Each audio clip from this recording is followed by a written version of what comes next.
Graça e paz esteja com você, com a sua família. Deus te abençoe, Deus te guarde.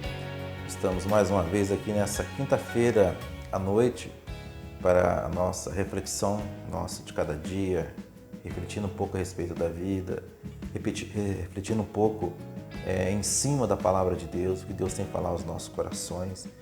E espero que você tenha tido uma semana de bênção, né? Estamos partindo aí para o final de semana. Amanhã é sexta-feira, sábado, domingo. Domingo nos encontramos aqui na igreja para a comunhão, para o compartilhar da palavra. Então espero que você esteja bem, certo? Espero que a graça do Senhor seja perceptível na sua vida a cada dia, a cada instante. Que eu e você tenhamos um coração agradecido, porque essa é a vontade de Deus.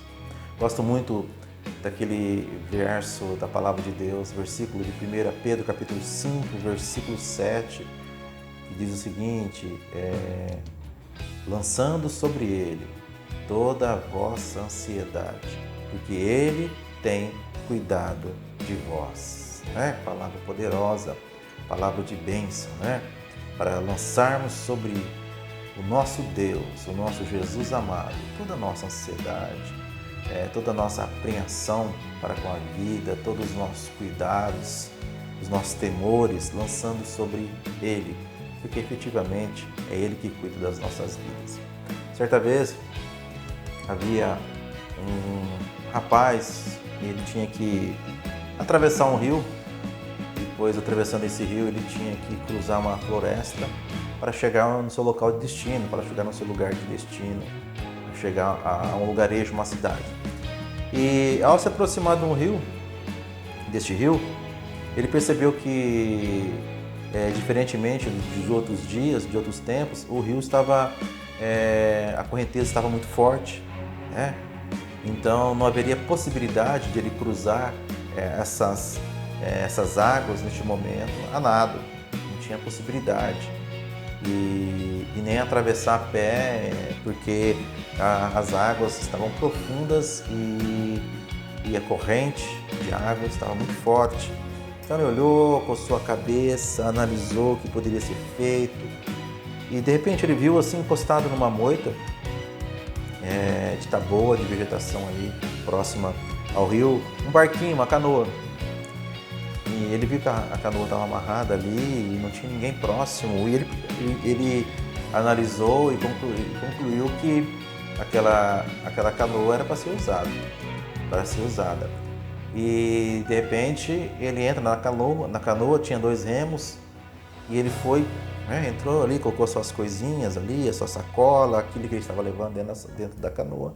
Foi remando e com muito esforço ele conseguiu vencer a correnteza. Ele atravessou para outra margem do rio e de repente ele fez com que os remos ficassem presos no fundo daquela canoa ali e amarrou com um barbante, um arame, amarrou aqueles remos no fundo da canoa e ajustou aquela canoa nas costas, mais a sua mala, mais a sua sacola que ele carregava, aquele peso tremendo, ajustou aquela canoa nas costas e começou a caminhar e começou a empreender a travessia da floresta.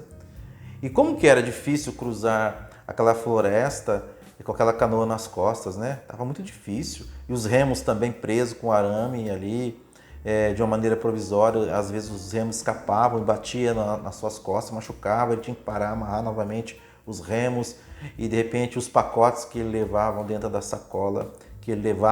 sacolas caíam, ele tinha que ajuntar novamente e foi um transtorno ele tentar cruzar aquela floresta com aquela canoa nas costas.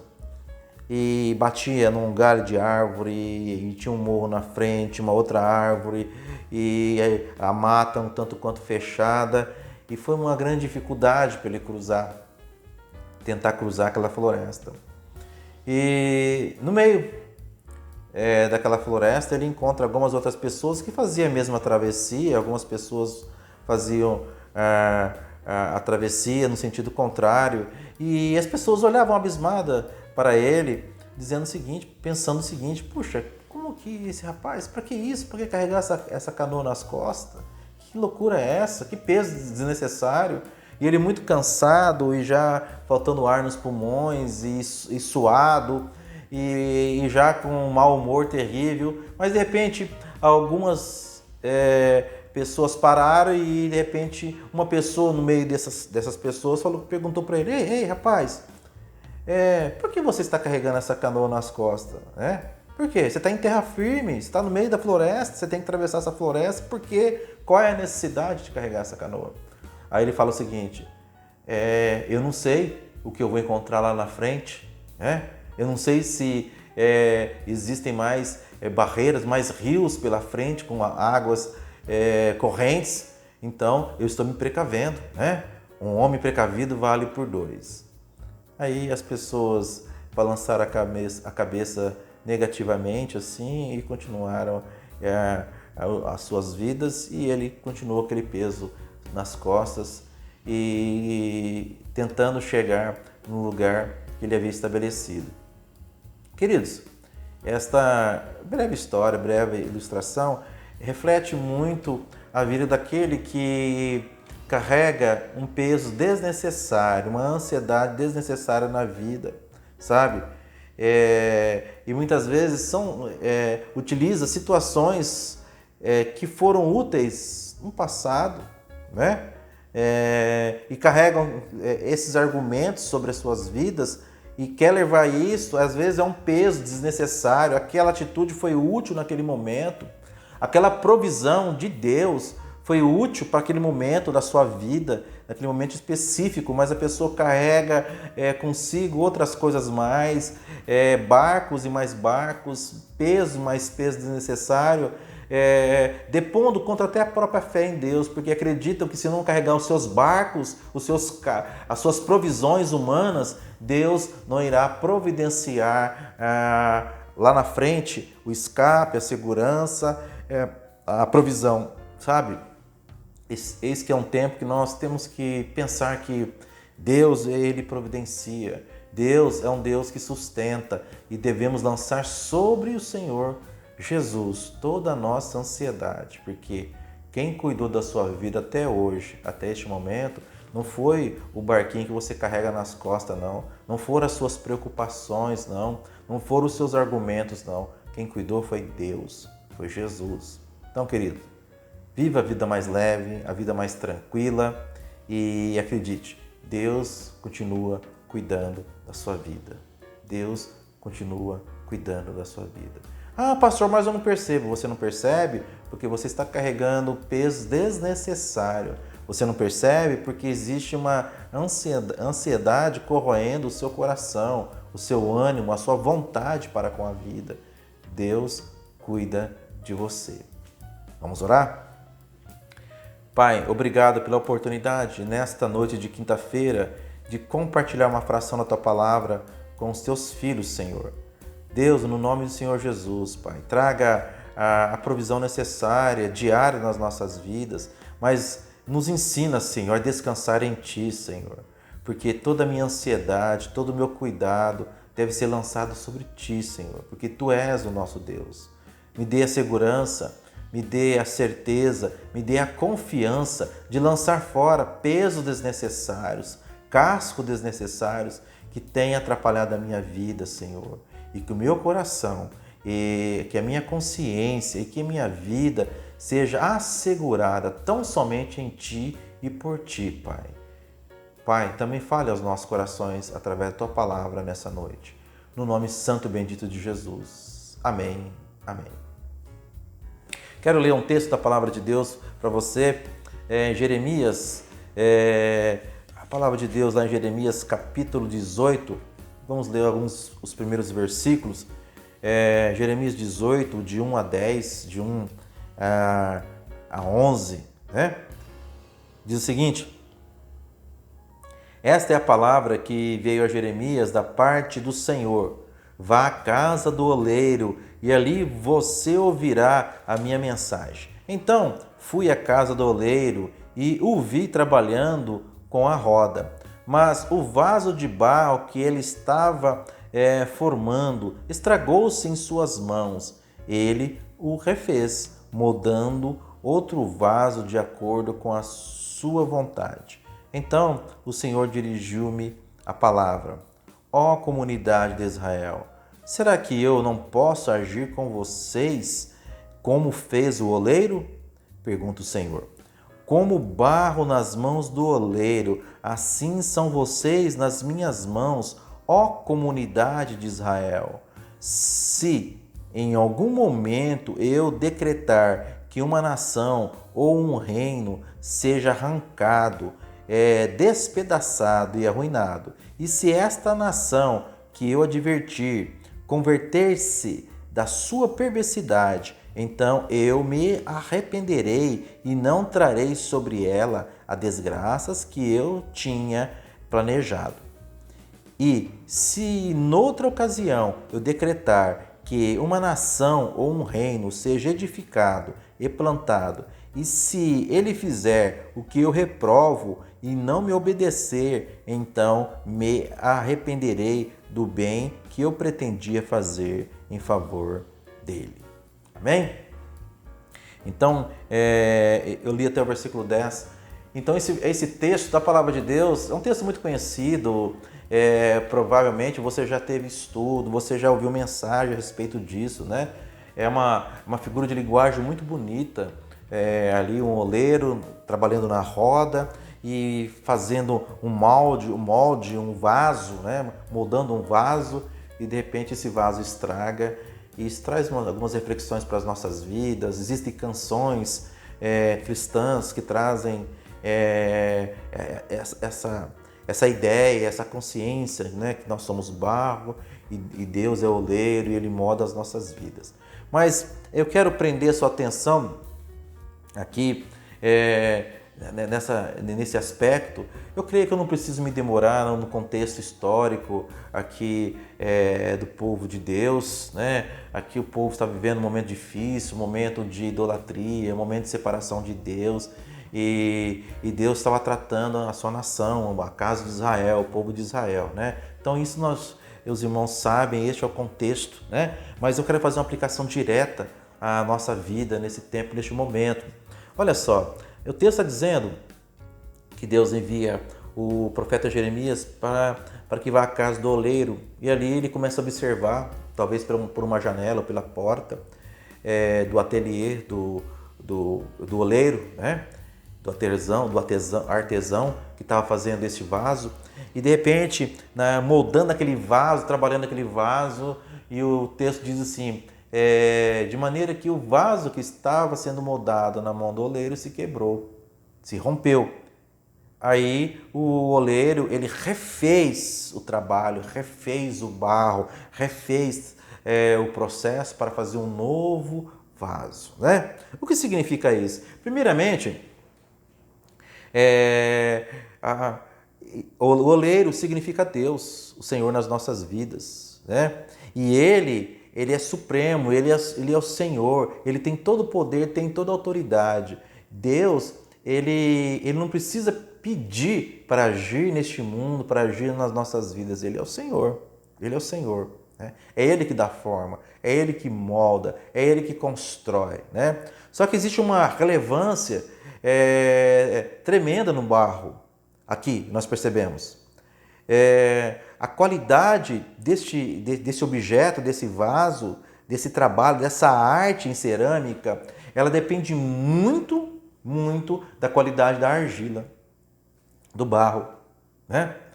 Se o barro tem muitas impurezas, se o barro tem muitos gravetos, pedras, pedregulhos e outras coisas mais, fiapos, filamentos, não dá uma cerâmica, não dá um vaso, não dá um objeto perfeito, não dá. Naturalmente, se houver impurezas no barro, ele, quando for confeccionado ou quando ele for assado, queimado no forno, ele vai se trincar, vai se romper.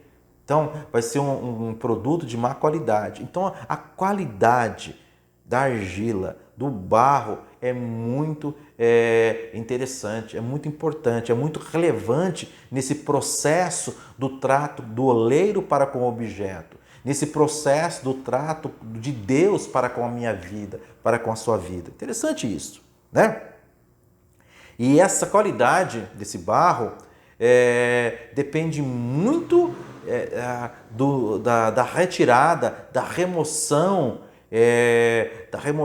das impurezas, daquilo que não serve, né? E isso está relacionado diretamente com o nosso livre-arbítrio, com aquilo que eu faço nas nossas vidas, né? O meu sim, meu não para com aquilo que eu quero, os meus relacionamentos, aquilo que eu contrato, aquilo que eu estou absorvendo, aquilo que eu estou vendo, aquilo que eu estou vivendo, aonde eu estou, quem eu sou, como eu sou, como que eu permito que a palavra seja ministrada, administrada na minha vida, como e qual é a minha concepção de Deus, né? Quanto eu tenho permitido de Deus na minha vida, quanto eu tenho largado ou permitido que o Espírito Santo de Deus trabalhe na minha vida. Tudo isso dará qualidade ao barro ou dará uma má qualidade ao barro que sou eu. Interessante isso, interessante, né? E às vezes nós temos projetos de vidas frustrados, né? Às vezes nós percebemos Deus trabalhando nas nossas vidas e aquilo que nós achamos que vai ser uma grande obra, às vezes é frustrado, às vezes para pelo caminho, né? Não existe uma sequência porque a qualidade do barro não era boa, né? Não era boa. Uma outra coisa importante, além da qualidade do barro, é o processo de amassar esse barro, né? É o processo de espremer esse barro. Devo entender que quando as mãos hábeis do oleiro está amassando, está laborando, está trabalhando o barro, ele percebe nesse amassar, nesse laborar, nesse manusear do barro, ele percebe as pedras, os gravetos, os filamentos, as folhas e vai retirando, né? De forma que não existe uma boa qualidade no barro se ele não se submeter ao amasso de Deus, ao amasso do oleiro, né? Não existe uma boa qualidade de vida cristã, não existe uma boa qualidade de servidão a Deus, de servo de Deus, se eu não passar pela prensa de Deus, se eu não passar pelas mãos de Deus, se Deus não tocar na minha vida, né? Se Deus não tocar na minha vida. Eu trago aqui, estou falando com você e está vindo na minha memória, lá no início de tudo, em Gênesis, né? Quando, pela palavra do seu poder, Deus cria tudo e todos, mas com o ser humano, com a raça humana, a palavra diz que Deus tomou do barro e Ele moldou a vida humana, moldou Adão, moldou o homem. Olha só, Deus tem um toque de Deus na estrutura humana, tem a digital de Deus na vida humana. E quando Deus toca nas nossas vidas, não é para humilhar, não é para constranger, não é para dizer que você é um traste, não vale nada, não. Quando Deus toca nas nossas vidas, é para curar, para transformar, para moldar e para que as impurezas sejam tiradas. E Deus começa a indicar, olha, existe uma pedra aqui, existe um graveto ali, existe uma folha aqui, acolá, existe um capim aqui, existe um filamento desnecessário em outro lugar que deve ser removido, sabe? Esse texto do profeta Jeremias, escrito há milênios atrás, ele é muito atual nos nossos dias, sabe? Porque Deus continua trabalhando nas nossas vidas, né?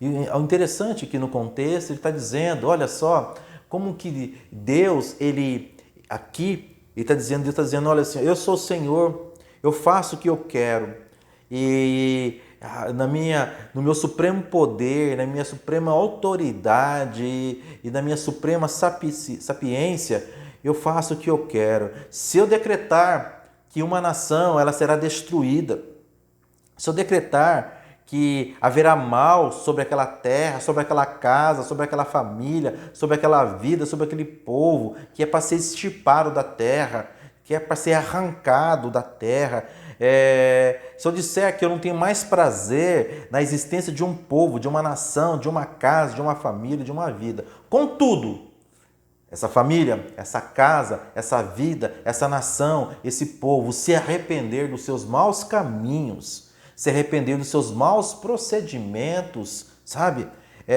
Se aperceber em si as pedras, os gravetos, os filamentos, os capins, as impurezas forem removidas, retiradas, decepadas das suas vidas, se convertendo a mim, retirando a sujeira e se convertendo a mim, então ele usa essa figura de linguagem para se comparar aos processos humanos, ao sentimento humano, e fala, então eu me arrependerei. Deus não se arrepende de nada, mas para que nós entendamos o que ele quis dizer, ele fala assim, olha, eu vou me comparar ao sentimento humano, eu me arrependerei do mal que eu fazia e trarei bênção sobre essa casa, esse povo, essa nação que mudou de vida. Olha só, mesmo que seja decretado um mal contra a sua vida e houver uma mudança em tempo hábil, na sua vida, meu querido, minha querida, Deus, ele é misericordioso e continua trabalhando as nossas vidas e nos transformando em barro, de barro para vasos de honra e glórias ao nome dele. Interessante isso, né?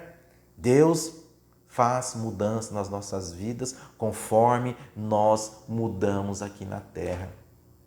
Sabe? Conforme eu mudo o meu discurso, conforme eu mudo a minha ótica para com a vida, conforme eu consigo observar a circunstância com bons olhos, conforme eu me abro à essência de Deus, que é o Espírito Santo dele na minha vida, Deus começa a trabalhar comigo de maneira diferente. De forma que, às vezes, nós precisamos de Deus do perdão, da misericórdia de Deus sobre as nossas vidas, né? Mas como é bom ter sobre as nossas vidas o perdão de Deus, a misericórdia de Deus e as bênçãos de Deus, sabe? Aqueles que efetivamente estão aptos para receber as bênçãos divinais de Deus, são pessoas que permitiu que Deus removesse os gravetos, os barros, os gravetos, as folhas, as impurezas e estão recebendo de Deus a bênção da transformação, a bênção da desconstrução de vasos de desonra, de vasos de discórdias para vaso de honra, vaso que glorifica o nome de Deus. E por fim, na segunda parte do texto, ele está falando o seguinte, que todavia, para aquelas nações, para aquele povo que eu havia proferido bênção, que eu havia dito que tudo iria bem, que as minhas poderosas mãos estariam sobre aquela nação, sobre aquele povo, sobre aquela casa, sobre aquela família. Mas se esta família, se esta nação, se este povo for rebelde para comigo e virar o seu coração para o pecado, para o erro, para a impureza, então o bem que eu faria, a bênção que eu derramaria sobre aquela casa, sobre aquele povo, sobre aquela nação, sobre aquela pessoa, eu vou reter a minha mão e não a abençoarei mais. Interessante isso. Eu quero que você chegue à conclusão comigo nessa noite de quinta-feira que Deus é misericordioso, Deus perdoa, sim, mas o trato de Deus para com a minha vida depende muito do tipo de barro que eu sou, sabe? Aquilo que você é hoje, quem você é, aquilo que você se apercebe diante da sociedade, diante do mundo, é um produto de tudo aquilo que você já absorveu neste mundo, né? Talvez você não esteja nos melhores dias da sua vida, talvez você não esteja nos melhores dias do seu relacionamento com Deus. Quero dizer para você que Este é o tempo de olhar e de ver como eu estou sendo aqui na terra, quem eu sou, que tipo de pessoa estou sendo, sabe? Para que eu possa entender que existe um tempo de Deus moldar a minha vida e transformar a minha vida em um vaso de honra, um vaso que retém coisas preciosas, de um vaso útil nessa terra, sabe? Aquilo que você é, aquilo que você pensa, a maneira que você age, está muito relacionado à maneira que Deus pode te usar nessa terra, sabe? A minha palavra na minha vida, para a sua vida, nesta noite, não é que Deus tão somente desconstrua a sua vida, não é que Deus tão somente destrua aquilo que é de errado na sua vida. Não é que Deus tão somente eternamente fique amassando, apertando a sua vida. Não, não, não. Eu quero que Deus transforme a sua vida, aperte a sua vida, molde a sua vida e transforme você num produto final, num vaso precioso para Ele. Porque esta é a vontade de Deus para a minha vida e para a sua vida, te usar poderosamente nesse tempo. Você acredita nessa palavra? Deus te abençoe e Deus te guarde. Até a próxima oportunidade na presença do Senhor.